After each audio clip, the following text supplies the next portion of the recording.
One hot summer day in Pittsburgh, 48-year-old Dennis Hawkins made a big decision. Today, he was finally going to rob a bank. As he planned his heist, he knew he'd need a disguise to help him flee the scene of the crime.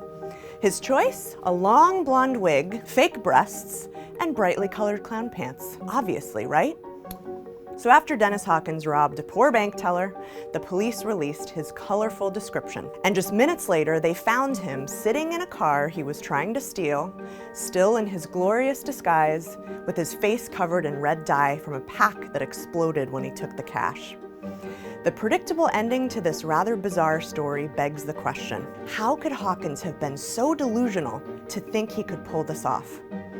For our purposes, Dennis Hawkins lacked the most important, and yet the least examined, foundation for success in today's world: self-awareness. Research shows that people who know themselves and how others see them live happier and more successful lives. At home, they build stronger relationships and raise more mature children. At school, they get better grades. At work, they're more confident, more creative, and they get more promotions. They even lead more profitable companies.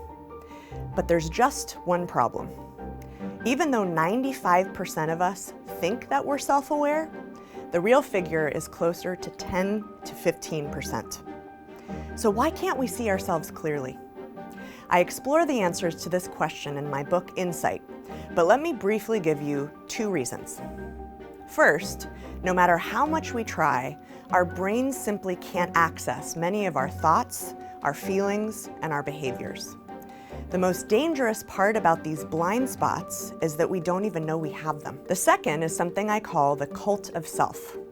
Regardless of our age or gender, cultural forces are conspiring to keep us more self-absorbed and less self-aware. Luckily, my research shows we can overcome many of these barriers and that self-awareness is a surprisingly learnable skill. One simple, but not always easy suggestion is simply to ask for more feedback. Even though other people rarely volunteer such information, they usually see us far more clearly than we see ourselves. I suggest finding at least one loving critic. That is, someone who wants you to succeed and is brave enough to tell you the truth. In Insight, I offer dozens of other tips to get an edge by increasing your self-awareness in an increasingly unself-aware world.